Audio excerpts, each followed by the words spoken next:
오늘이 벌써 1월 21일 셋째 주일이 되었네요.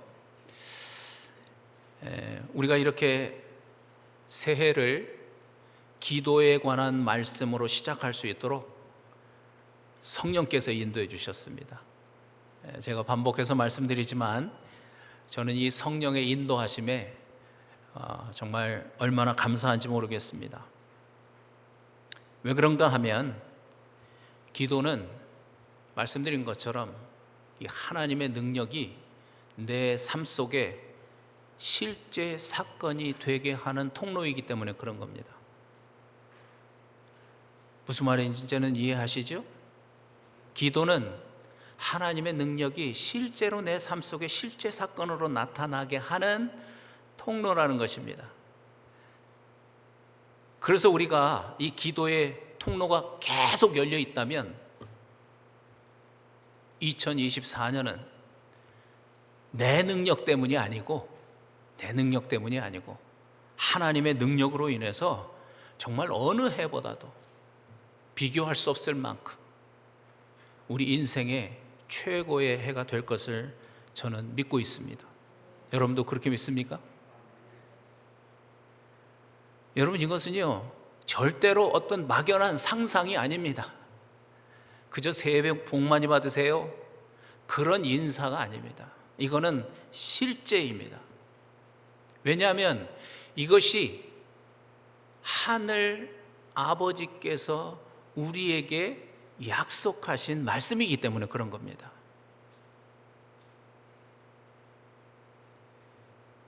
히브리서 4장 16절에 보면 이 말씀 여러분 기억하고 계실 텐데, 히브리서 4장 16절 말씀 함께 하실까요? 시작. 그러므로 우리는 긍휼하심을 받고 때를 따라 돕는 은혜를 얻기 위하여 은혜의 보좌 앞에 담대히 나아갈 것이니라. 이 두꺼운 커튼으로 막혀 있었던 그 은혜의 보좌,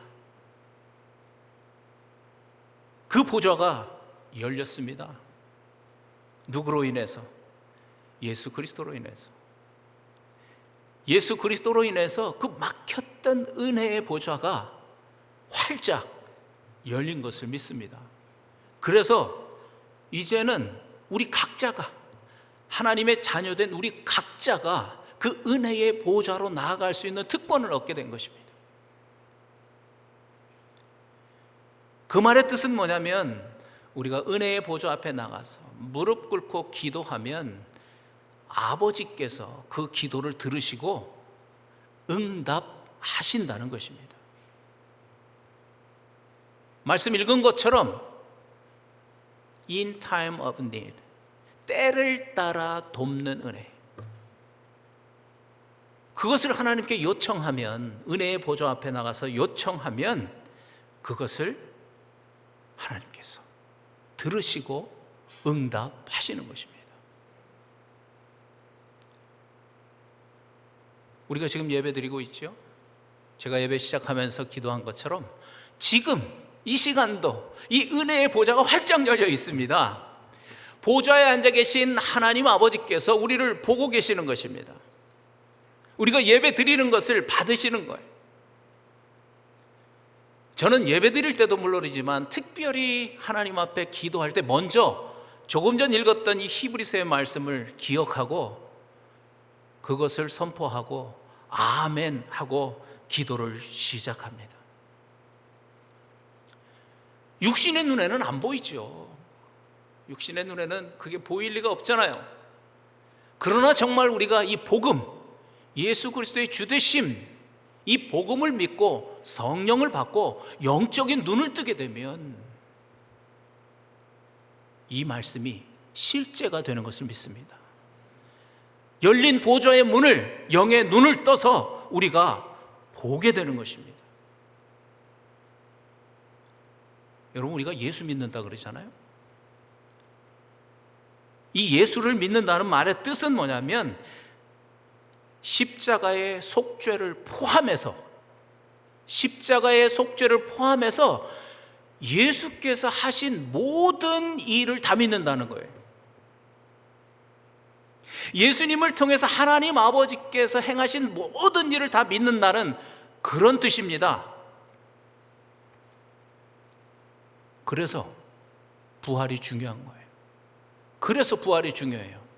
왜냐하면 부활은 예수라는 사람이 지금 전쟁이 일어나고 있는 그 땅, 2000년 전에 그 땅에서 태어나시고 자라나신 예수라는 사람이, 이스라엘 청년이 구약에서 예언하신 하늘나라에서 하나님 아버지가 보내신 성자 하나님이라고 하는 유일한 증거가 부활이기 때문에 그런 것입니다. 그래서 우리가 부활을 통해서 정말 이 예수가 정말 하나님 맞아? 사도 요한이 고백한 것처럼 이분이 정말 창조주 하나님이라는 것이 믿어지면 이분을 통해서 하나님 아버지께서 행하신 모든 일들이 그냥 믿어지는 거예요.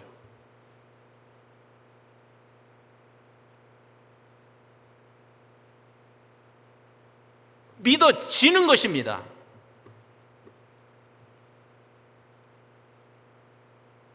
오늘 말씀대로 그의 피로, 그의 희생으로, 그의 헌신으로 그 막혔던 보좌의 문이 열렸다는 것이 믿으려고 애를 써서 믿는 게 아니고 수백 번 외쳐서 믿는 게 아니고 그 증거가 분명하고, 그래서 예수 그리스도가 성자 하나님인 것이 믿어지니까 그러한 영적인 말씀들, 눈에 보이지 않지만 이미 해결하신 그 문제들이 다 영적인 눈을 열어서 볼 수 있게 되고, 그 약속하신 말씀들에 우리가 아멘 할 수 있게 되는 것입니다. 그래서 우리가 요한복음 2장 22절 말씀을 많이 했어요. 같이 한번 다시 하시겠습니다. 시작. 죽은 자 가운데서 살아나신 후에야 제자들이 이 말씀하신 것을 기억하고 성경과 예수께서 하신 말씀을 믿었더라. 십자가에서 우리를 위해서 속죄하신 그 은혜 뿐만 아니라 조금 전 말씀드린 대로 눈에 보이진 않지만 이 은혜의 보좌가 열렸다는 것 뿐만 아니라 성경에 기록되어 있는 모든 이 하나님의 놀라운 약속의 말씀들, 이 말씀들을 우리가 확실히 믿고 예스! 아멘! 할 수 있는 것은 그냥 되는 것이 아니고 제자들이 그랬던 것처럼 우리도 예수님이 부활하셨기 때문에 그분이 성자 하나님인 것이 너무나 분명하기 때문에 예수 그리스도께서 하신 모든 일뿐만 아니라 성경을 믿을 수 있게 된 것입니다. 여러분, 요즘에 과학이 얼마나 발달했습니까?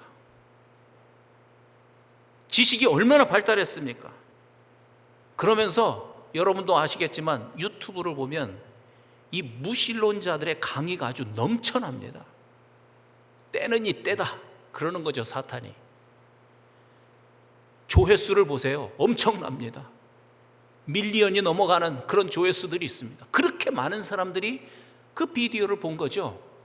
딱 궁금해가지고 한 개 보면 알고리즘에 의해서 똑같은 주제의 그 강의들이 수십 개가 뜨잖아요. 한 개 보고, 두 개 보고, 세 개 보고, 보다 보면 그 안에 쏙 빠집니다. 그래서 그들의 주장대로 신은 없다. 신은 인간이 필요해서 만들어 놓은 존재다. 그게 무신론자들의 가장 강한 주장이잖아요. 거기에 그냥 쏙 넘어갈 수밖에 없어요.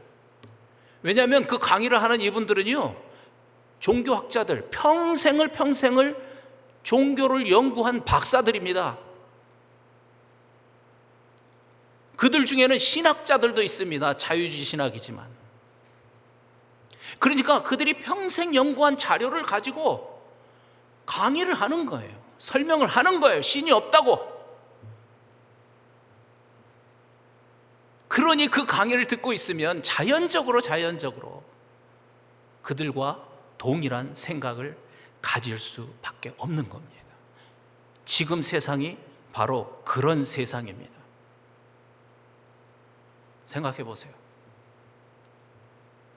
우리에게 만약에 이 부활의 증거가 없다면 어떻게 우리가 그들 앞에서 하나님의 약속의 말씀, 이 성경이 사실이라고 주장할 수 있겠습니까? 논쟁만 되죠. 논쟁하다 끝나요. 여러분도 많이 경험하셨을 거예요.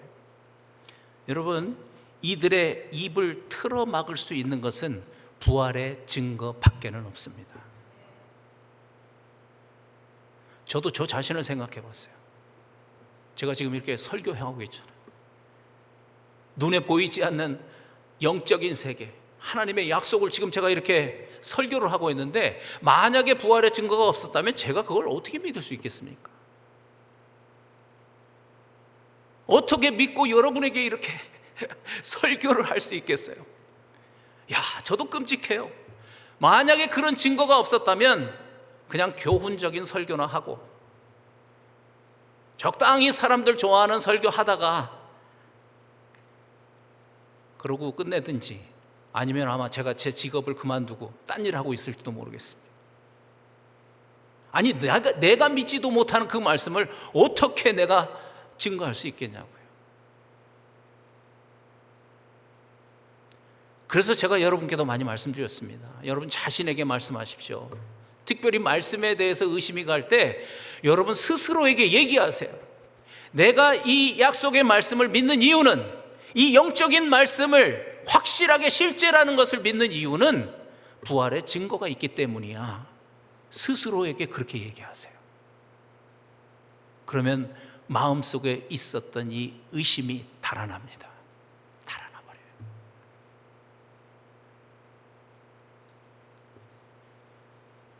그리스도의 피로 이 은혜의 보좌가 열린 것을 믿습니다. 왜? 그분이 살아나셨기 때문에 믿는 거예요. Historical fact.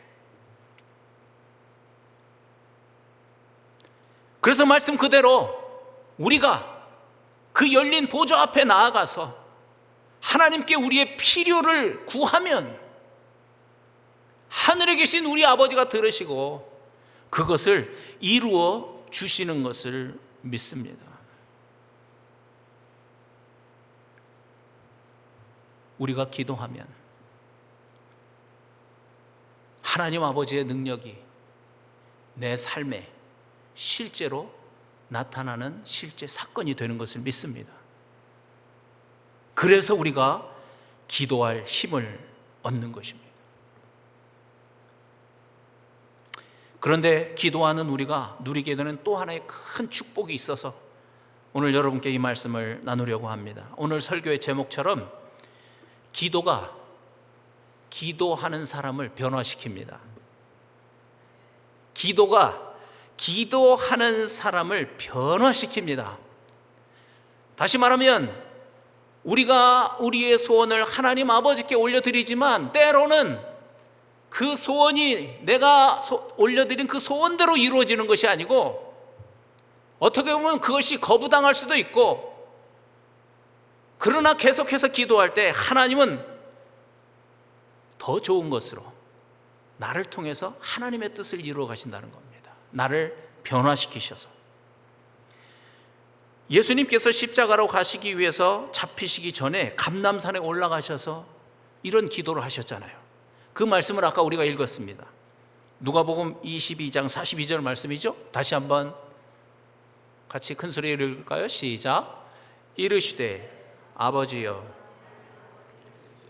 이 잔을 내게서 옮기시옵소서. 그러나 내 원대로 마시옵고 아버지의 원대로 되기를 원하나이다 하니. 여러분, 우리 예수님은요 100% 하나님이시지만 100% 인간이십니다. 그 말의 뜻은 뭐냐면 예수님도 때리면 아픕니다. 예수님도 창에 찔리면 고통을 받습니다.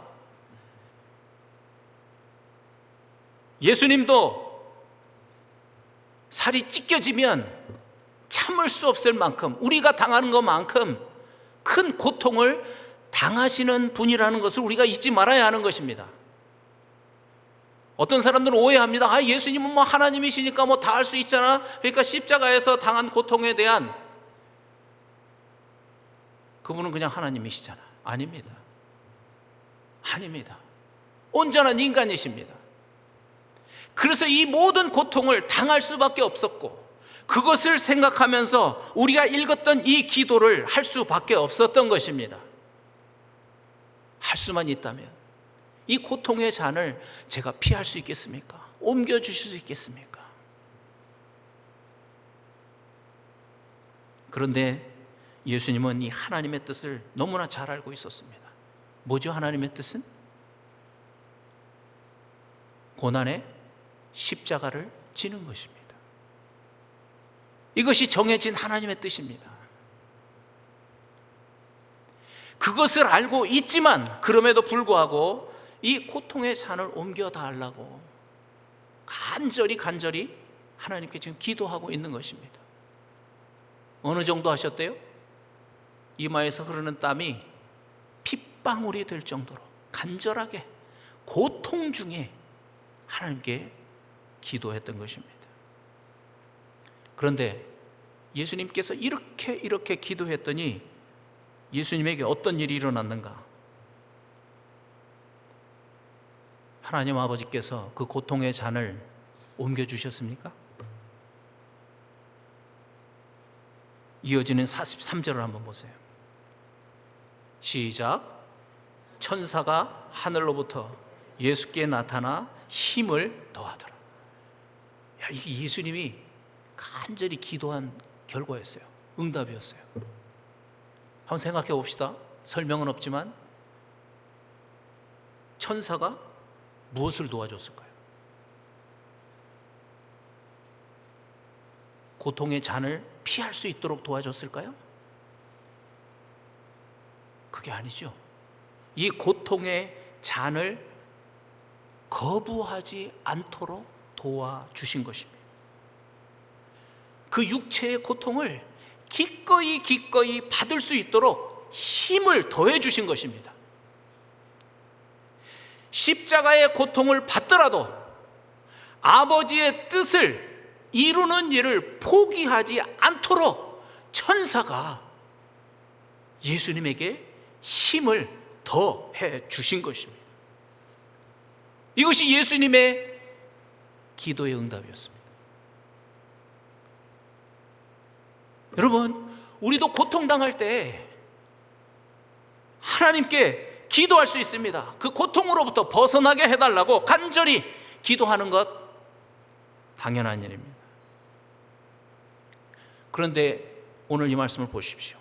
하나님께서는 때로는 우리의 소원을 거절할 수도 있다는 것입니다.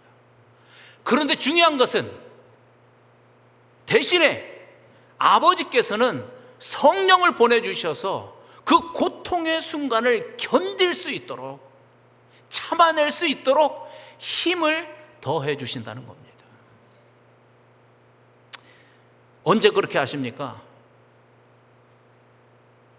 우리가 당하는 그 고통으로 인해서 하나님의 거룩한 뜻이 이루어져야만 할 때, 그때는 하나님께서 우리의 고통을 거두어 가시는 것이 아니고 간절히 기도하는 사람에게 그 고통을 끝까지 견뎌낼 수 있는 그러한 힘을 공급하여 주시는 것입니다.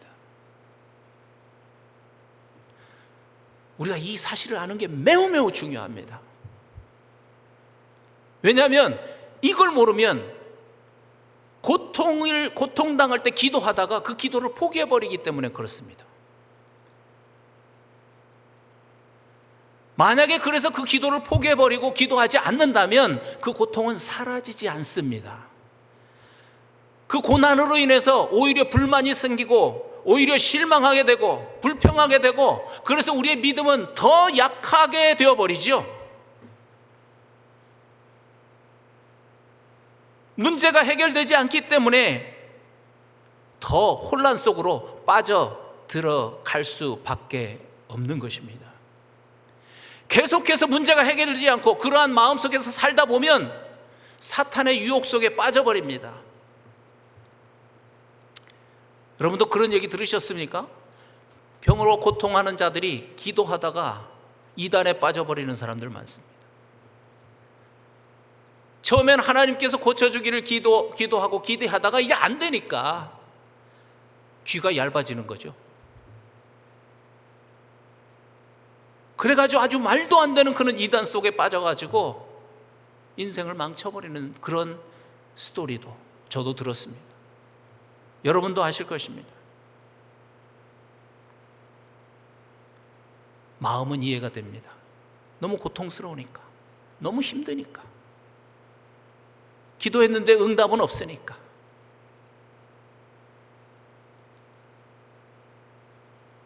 그런데 여러분, 이 하나님의 뜻을 알지 못하면 그 고통 문제를 해결하려고 인간적인 방법을 쓰게 되는 것이지요. 분명히 우리가 알아야 합니다. 걱정 대신 기도해야 합니다. 불평, 불만 대신 하나님의 보좌 앞으로 나아가야 합니다. 그리고 그분 앞에 더 엎드려야 합니다.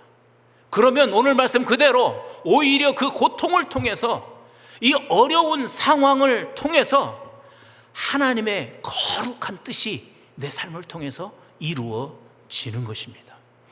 여러분, 이것이요, 하나님께도 영광이 되지만 우리에게도 가장 좋은 기도의 응답입니다.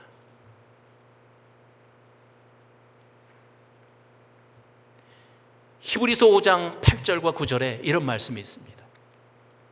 읽고 아멘 하시기를 바랍니다. 시작. 그가 아들이면서도 받으신 고난으로 순종함을 배워서 온전하게 되셨은즉 우리에게 순종하는 모든 자에게 영원한 구원의 근원이 되시고. 예수님 하나님의 아들이심에도 불구하고 조금 전 말씀 그대로 고난 받으심으로 인해서 순종함을 배워서 결국 온전하게 되셨다는 거예요. 그럼으로써 무슨 일이 일어났습니까? 모든 사람들의 구원의 근원이 되신 거예요. 여기 있는 여러분과 저의 구원의 근원이 되신 것입니다. 만약에 예수님이 그 고통을 참으시지 못했다면, 그 쓴 잔을 받으시지 않았다면 오늘 여러분과 저는 이 자리에 없습니다.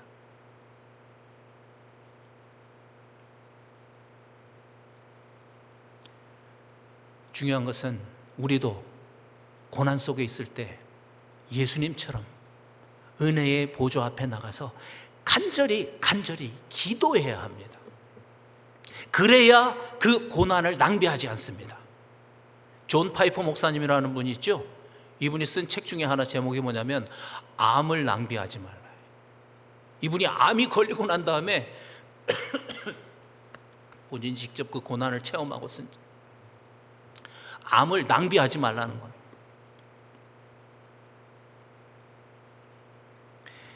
고난당할 때 간절하게 기도하면 하나님의 뜻에 따라서 그 고난의 상황을 없애줄 수도 있지만, 그렇지 않다면 그 고난을 끝까지 견뎌낼 수 있는 힘을 주시고, 그러므로 인해서 그 고난을 통해서 우리도 예수님처럼 순종함을 배워서 우리의 믿음이 더욱더 온전하게 되는 것을 믿습니다. 이것이 중요한 우리가 받을 수 있는 축복인 것입니다. 고난을 통해서 누리게 되는 축복인 것이죠.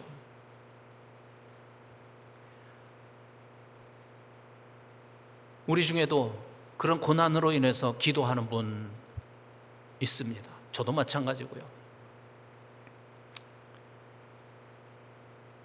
오늘 말씀 생각하면서 하나님께서 우리의 소원대로, 내가 기도한 대로 이 문제를 해결해 주시 않았지만 심지어 어떻게 보면 이전보다도 더 상황이 나빠졌을지도 모르겠지만 실망하지 마시기를 바랍니다.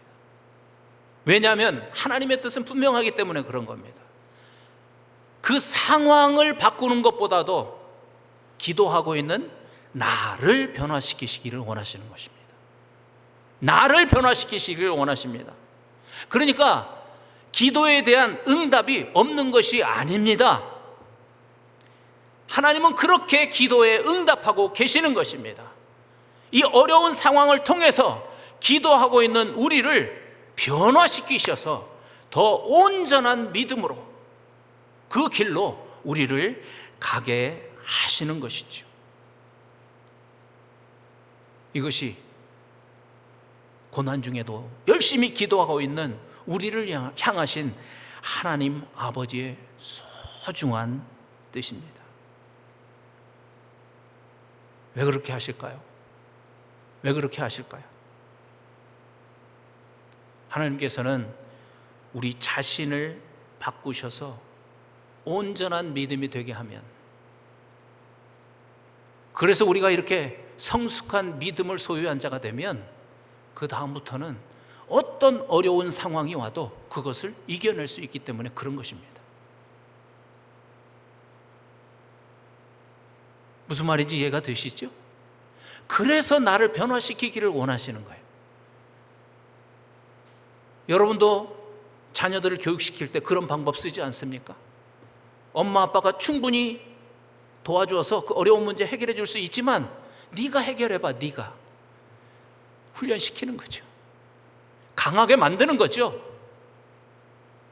하나님께서도 그러한 목적이 있기 때문에 우리를 그렇게 훈련시키는 겁니다. 중요한 것은 지난주일도 말씀드렸고 계속 말씀드리지만 그냥 기다리는 것이 아니고 기도하는 자가 이러한 은혜를 입을 수 있다는 것입니다. 기도하는 자가 그 하나님의 뜻을 기도하는 중에 깨달을 수 있기 때문에 그런 겁니다. 막연하게 하늘만 보고 있을 때는 모릅니다. 기도하는 중에 하나님께서 예수님께 말씀하셨듯이 내 마음속에 말씀해 주시는 것이죠.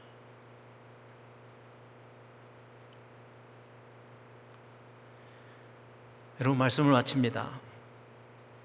고통을 무서워하고 두려워하면서 인간적인 술수, 흔히 쓰는 말로 꼼수라고 그러죠.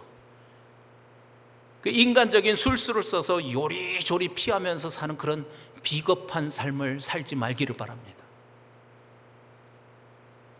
대신에 우리 기쁨의 강 모든 식구들은 기도의 용사가 되기를 바랍니다. 아멘. 기도의 용사가 되기를 바랍니다. 그래서 어떤 상황이 내게 올지라도 당황하지 말고 실망하지 말고 은혜의 보좌 앞으로 나가십시오. 엎드리십시오. 하나님께 기도하십시오. 그래서 정말 용사들처럼 당당하게 담대하게 흔들리지 않고 계속해서 우리가 기도할 때 예수님을 통해서 그렇게 하신 것처럼 하나님께서 우리를 통해서 그 멋진 하나님의 뜻을 이루어 가시는 것을 믿습니다. 그것이 바로 하나님께는 영광이 되지만 그 다음에 우리에게도 가장 복된 하나님의 응답이 되는 것을 믿습니다. 할렐루야. 이 시간 우리 한번 같이 기도하시기 전에